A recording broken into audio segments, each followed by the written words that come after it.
가 있는 교회는 아주 시골 교회예요. 면 전체 인구가 650명밖에 안 돼요.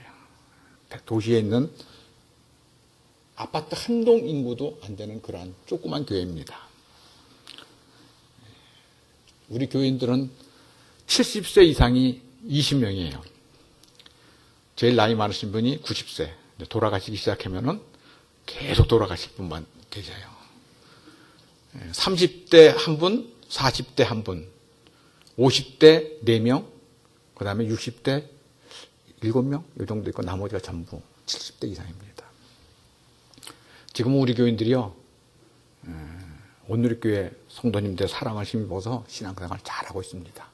나이는 많으시지만 그래도 열심히 신앙생활 하려고 노력을 하고 있습니다. 여러분들 늘 위해서, 시골에 있는 교회들을 위해서 기도해 주시기를 주님의 이름으로 부탁드립니다. 시골이, 여러분 거의 시골 출신 아니세요? 시골이 무너지면요, 모두가 다 무너지게 되어 있어요. 시골이 살아야지 한국 교회가 살고 한국 사회가 삽니다. 그것을 여러분 깨달으시고 늘 기도하시기 바랍니다. 아마 내일 오시는 분들은요, 아마 사진 찍느냐고 좀 정신이 없을 거예요. 오다 보니까 하나님이 가로수 벚꽃을 다 활짝 피게 해놨어요. 너무너무 아름답더라고요. 그래서 우리도 오면서 여기까지 잘 왔는데 대전 시내 들어오면서 좀 길이 밀려서 조금 예상했던 것보다 늦게 도착을 했습니다. 여러분은 지금 어떤 시대를 살고 있다고 생각을 하십니까? 사람들은 현재를 살고 있다고 말을 합니다. 그러나 실제는 미래를 살고 있는 것입니다. 우리들에게는 있는 시간은 과거와 미래밖에 없습니다. 현재가 있다고 말을 하지만 현재라고 말을 하는 순간 그것은 이미 과거가 되는 것입니다. 더 이상 현재는 없습니다. 이상한 논리일지는 모르겠지만 그렇습니다. 사람들이 현재라고 말을 하는 그 순간은 이미 과거로 넘어가 버리는 것입니다. 그래서 우리들은 과거도 현재도 아닌 미래를 살고 있는 것입니다. 오늘 우리들에게 남아있는 미래를 어떻게 살아가야 할 것인지에 대한 하나님의 말씀을 살펴보기를 원합니다. 엘리야 선지자가 드디어 여호와의 산 호렙에 왔습니다. 하나님께서 먹여주시고 잠을 허락하시고 어루만져 주셔서 힘을 내서 호렙산에 갔습니다. 40주 40야를 달려서 여호와의 산 호렙까지 왔습니다. 호렙산에 왔다면 하나님을 만나야 합니다. 사람에게 인사하러 온 것이 아닙니다. 오늘 우리들은 거룩한 하나님의 성전에 왔습니다. 목회자에게 목사님 저 왔어요 라고 말을 하려고 교회에 온 것 아닙니다. 성전에 온 것, 호렙산에 오는 것은 하나님을 만나기 위해서입니다. 하나님의 말씀을 만나기 위한 것입니다.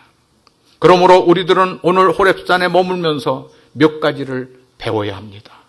첫 번째로는 호렙산은 머무는 곳이 아닙니다. 비전을 받고 떠나는 곳입니다.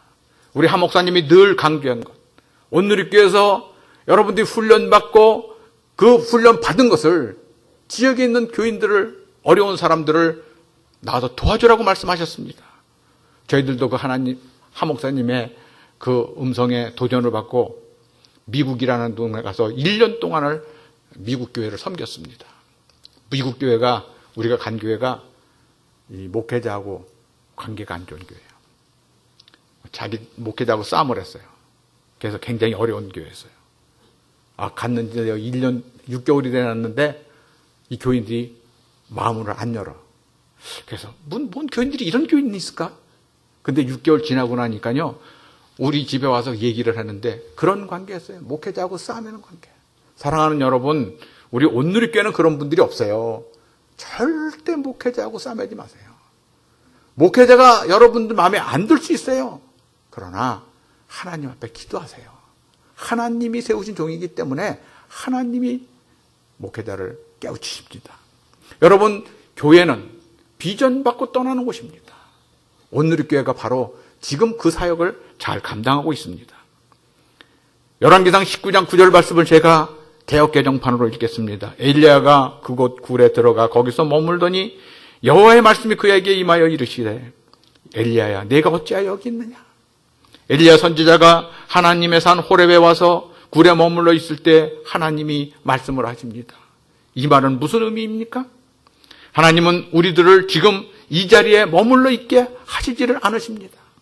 이 자리에 만족을 하면서 살기를 원하지 않으십니다. 너 여기까지 잘 왔다. 그러나 여기에 머물러 있기만 하는 것이 아니야. 어찌하여 여기에 머물러만 있느냐라고 말씀을 하십니다. 여러분, 모세를 한번 깊이 생각해 보십시오. 하나님의 율법을 받는 동안에는 하나님의 산에 있었지만 율법을 받고 난 다음에는 산에서 내려왔습니다. 호렙산에 계속 머물러 있어서는 안 됩니다. 내려와야 합니다. 그래야지 하나님의 음성을 올바로 이해를 하는 것입니다. 내가 어찌 여기에 있느냐? 신앙은 전진하는 것입니다. 머물러 있는 것은 신앙이 아닙니다. 만일 우리들이 머물러 있다면 하나님은 엘리야 선지자에게 하신 말씀을 우리들에게도 하실 것입니다. 여기에 머물러 있을 수가 없습니다. 계속해서 나가야 합니다. 이 말씀을 듣는 엘리야 선지자는 어떤 반응을 보였습니까? 10절 말씀입니다. 그가 대답하되 내가 만군의 하나님 여호와께 열심히 유별하오니 이는 이스라엘 자손이 주의 언약을 버리고 주의 제단을 헐며 칼로 주의 선지자들을 죽였음이오며 오직 나만 남았거늘 그들이 내 생명을 찾아 빼앗으려 하나이다. 너 왜 여기 머물러 있느냐라고 말을 했더니 사람들이 주님의 언약을 버렸습니다. 주님의 제단을 헐었습니다. 칼로 주님의 선지자들을 죽였습니다. 겨우 나만 남았는데 그 사람들이 나의 생명도 빼앗아가려고 합니다. 라고 긴 사설을 읊습니다. 머물러 있을 수밖에 없는 이유가 있다는 것입니다. 그것 때문에 전진을 하지를 못한다고 말을 합니다. 열왕기상 19장 10절 말씀을 통해서 우리들은 엘리야 선지자의 두 가지 이유를 발견할 수 있습니다. 첫 번째 이유는 이스라엘 자손들 때문이라는 거 말합니다. 이스라엘 자손들이 하나님의 언약을 버리고 하나님의 제단을 헐어버렸고 하나님의 선지자들을 칼로 죽였기 때문에 어떻게 해야 할 줄을 몰라서 머물러 있다는 말입니다. 이스라엘 백성들이 하나님의 언약을 어겼기 때문에 자신이 여기 머물러 있다는 것입니다. 이스라엘 백성들이 언약을 어겼는데 왜 엘리야 선지자가 머물러 있어야 합니까? 여기에 중요한 교훈을 배우게 됩니다. 두 번째는 주변 때문에 우리들 자신의 성숙과 성장을 담보로 잡히지 마시기를 바랍니다. 다른 사람들이 하나님과의 언약을 어기는 것과 우리들이 전진을 하는 것, 성장하는 것과 무슨 상관이 있습니까? 다른 사람들이 선지자들을 죽이는 것과 나의 삶이 전진이 무슨 상관이 있느냐는 것입니다. 다른 사람들이 도둑질 하는 것이 화가 나서 돈 버는 것을 포기하시겠습니까? 다른 사람들이 열심히 훔쳐가니까 내가 번 돈을 다른 사람들이 다 가져가니까 더 이상 벌지 않으시겠습니까? 그럴 수는 없습니다. 그런데 지금 엘리야 선지자는 그렇게 말을 하고 있습니다. 이스라엘 백성들이 하나님의 언약을 버리고 하나님의 제단을 허물어뜨려서 못하겠다고 합니다. 열정적으로 하나님을 섬기다가 왜 그만두었느냐고 물었더니 옆에 있는 사람 때문에, 저 사람 때문에, 주변의 소문 때문에 못하겠다고 말을 합니다. 하나님께서 힘을 주시고 먹여주셨고 어루만져 주셔서 여호와의 산 호렙까지 왔는데 굴 속에 들어가 앉아서는 이상한 핑계를 댑니다. 다른 사람들 때문에 우리들의 성장을 포기한다는 것은 말도 안 됩니다.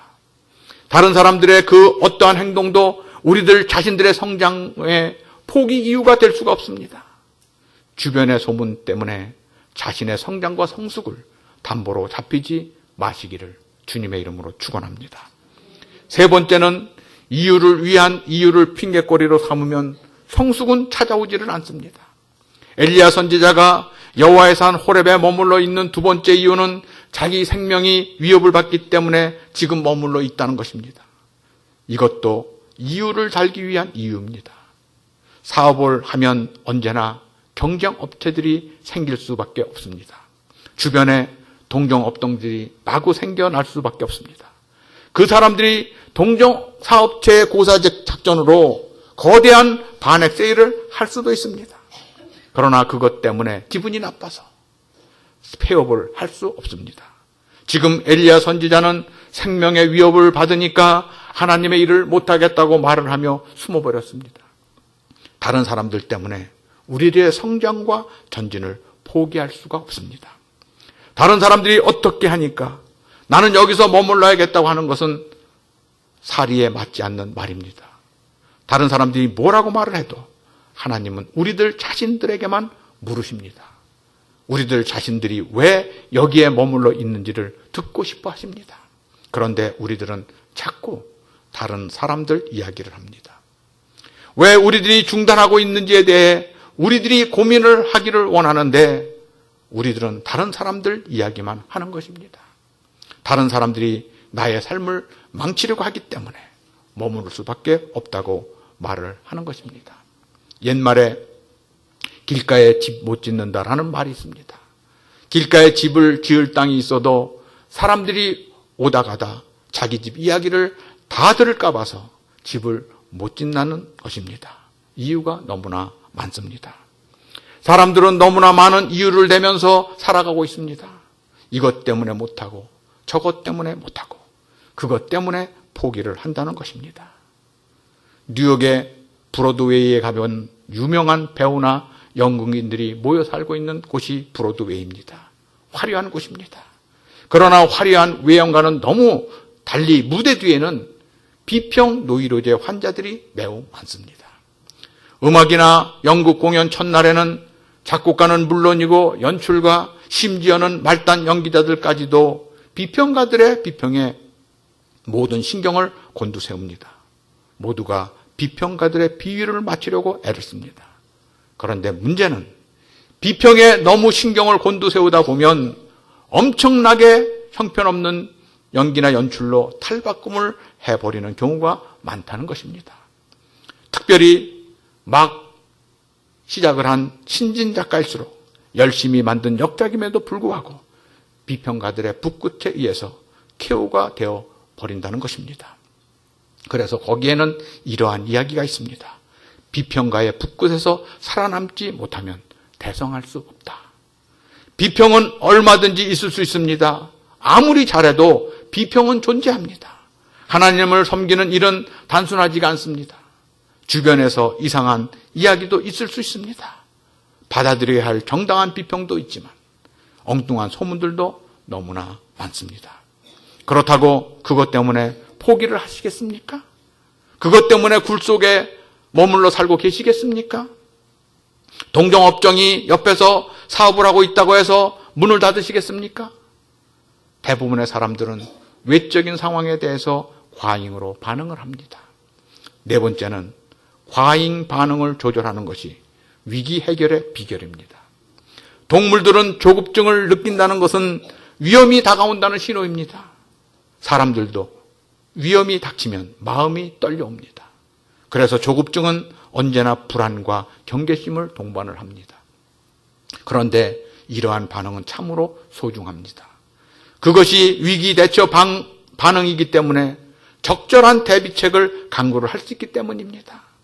위기 반응의 첫 단계는 혈중의 아드레날린 분비입니다. 위기가 다가오면 혈중에 아드레날린 분비가 되어서 맥박이 빨라지고 심장박동이 급해지고 호흡이 가빠집니다. 그러고는 근육에 힘을 주어서 싸울 준비가 됩니다. 그런데 이때 사람들의 신경에도 굉장히 예민해졌기 때문에 작은 공격에도 아주 민감하게 반응을 합니다. 더욱이 긴장을 할 때에는 중추신경의 공격 역치라는 부분이 낮아져서 하찮은 일에도 신경질적으로 변합니다. 그래서 사소한 일에도 핏대를 올리며 싸웁니다. 위기에 대한 적절한 반응은 좋은데 과잉으로 반응을 하는 것입니다. 아드레날린이 과잉으로 분비가 되는 것이 문제입니다. 사실 엘리야 선지자는 지금 엄청난 역사, 바알 선지자 450명과 아세라 선지자 400명, 850명과 대결을 해서 이긴 그러한 역사를 경험을 한 후에 승치감에 도취가 되어 있어야 합니다. 오히려 말 한마디에 너무나도 민감한 반응을 보일 이유가 없는 순간입니다. 사랑하는 여러분, 어떤 일이든지 과도하게 반응을 하시지 마시길 주님의 이름으로 축원합니다. 과잉으로 반응을 하면 반응을 할수록 절제를 잃어버리고 그것 때문에 불안하여서 허둥대고 여유를 상실하며 결국 쫓기는 인생을 살 수밖에 없습니다. 내가 왜 여기 있느냐라고 물으시면 저 꼼짝 못하겠어요 라고 말하면 됩니다. 지금 엘리야 선지자는 너무나 민감하게 이세벨의 말에 반응을 했습니다. 그리고 그것 때문에 너무 빨리 지쳐버렸습니다. 외부적인 것에 너무나 예민하게 어쩔 줄 몰라 합니다. 외부적인 상황에 과민으로 반응하지 마시기를 주님의 이름으로 축원합니다. 그래야지 하나님의 사역을 감당을 할 수 전진할 수 있습니다. 다섯 번째는 세미한 하나님의 소리에 기적의 씨앗이 있다는 사실입니다. 그러자 하나님은 의미 있는 사건을 보여주십니다. 열왕기상 19장 11절 말씀입니다. 여호와께서 이르시되 너는 나가서 여호와의 앞에서 산에 서라 하시더니 여호와께서 지나가시는데 여호와 앞에 크고 강한 바람이 산을 가르고 바위를 부수나 바람 가운데 하나님께서 계시지 아니하며 바람 후에 지진이 있으나 지진 가운데도 여호와께서 계시지 아니하며 또 지진 후에 불이 있으나 불 가운데도 여호와께서 계시지 아니하더니 불 후에 세미한 소리가 있느니라. 엘리야 선지자가 과잉으로 반응을 하면서 꼼짝을 못하다. 하나님은 먼저 강한 바람으로 산을 가르고 바위를 부수는 장면을 보여주셨습니다. 그 다음에 지진이 일어납니다. 모든 것들이 삼켜집니다. 이제는 완전히 불살라 버립니다. 그런데 거기에는 여호와 하나님이 없다는 것입니다. 하나님은 이세벨의 말이 굉장히 무섭니? 지진같이 보이니? 불 같으냐? 아니 놀라운 바람 같으냐? 그러나 걱정할 것 없다. 거기에는 진정한 능력이 없어. 걱정하지 마. 거기에 너무 민감하게 반응하지 마라고 말씀을 하십니다. 그리고 이렇게 기록이 되어 있습니다. 불 후에 세미한 소리가 있는지라. 신앙인들은 세미한 하나님의 음성을 듣고 살아야 합니다. 외부 이야기를 민감하게 들으면 바람 같은 일을 만나면 흥분하기가 쉽습니다. 지진 같은 일을 만나면 포기하기가 쉽습니다. 불 같은 일을 만나면 어떻게 할 줄을 몰라 합니다. 그런데 오늘 하나님은 그러한 엘리야 선지자에게 나타나셔서 이것들을 다 보았니? 바람이 부수는 것도 보았니? 삼키는 지진도 보았어? 라고 말씀을 하신 후에 하나님 자신은 거기에 계시지 않다는 사실을 알려주셨습니다. 사랑하는 여러분, 혹시 너무나 거창한 소리에 귀를 기울이고 살고 있지는 않으십니까? 하나님의 내적인 음성을 들으려고 노력을 하시기를 주님의 이름으로 축원합니다. 고요하고 세미한 음성 속에 담겨있는 하나님의 음성을 들으시기를 바랍니다. 내면의 깊은 말씀에 뿌리를 내리면 우리들은 흔들리지를 않습니다. 외부의 엄청난 이야기, 하나님의 선지자들이 죽었고 하나님의 제단이 허물어졌고 언약도 배반하였으며 마침내는 나의 생명까지 취하려고 한다는 사실에 대해서 너무나 민감하게 반응하지 마시기를 바랍니다. 내적인 하나님의 세미한 소리를 들으시기를 바랍니다. 그래야지 우리들은 전진할 수 있습니다. 사업이든 가정이든 가장 중요한 영적인 삶이든지 이 정도면 됐다고 생각을 하면서 머물러 있다면 이 시간에 우리 하나님의 음성을 명확하게 들으는 시간이 되시기를 주님의 이름으로 축원합니다. 세미한 하나님의 음성에 귀를 기울이십시오. 다른 사람들 이야기 때문에 심하게 고민하지 마시기를 바랍니다. 비평가의 비평을 이겨내지를 못하면 대성할 수가 없습니다. 교회가 성장을 하고 성숙해지면 질수록 점점 더 어려움이 있을지 모릅니다. 그러나 전진하는 것을 포기하지 마십시오. 전진은 하나님의 명령입니다. 이 자리에 머물러 있으라고 하나님이 이 시간을 주시는 것이 아닙니다. 더 나아가도록 하기 위해서, 오늘보다 훨씬 더 멋진 내일을 위해서, 오늘의 신앙적인 결단보다 훨씬 더 강력한 내일의 결단을 하게 하기 위해서 하나님은 세미한 음성으로 우리들에게 다가오십니다. 외부의 거창한 소리에 기죽지 마시기를 바랍니다. 환경에 억눌리지 마십시오. 그것 때문에 고민하지도 마십시오. 세미한 소리가 있는 하나님의 능력을 사모하시기를 바랍니다. 거기에 귀를 기울이시길 바랍니다. 하나님의 그 세미한 음성만을 붙들면 우리들의 인생은 훨씬 더 멋질 것입니다. 하나님이 우리들 모두에게 그러한 능력 주시기를 주님의 이름으로 축원합니다. 기도하겠습니다. 하나님 아버지, 저희들이 외부의 거창한 소리에 기죽지 말게 하여 주옵소서. 환경에 억눌리지 말게 하여 주옵소서. 그러한 것 때문에 고민하지도 말게 하여 주옵소서. 저희들이 세미한 하나님의 소리, 하나님의 능력을 사모하게 하여 주옵소서. 세미한 하나님의 소리에 저희들이 귀를 기울이게 하여 주옵소서. 예수님의 이름으로 기도합니다. 아멘.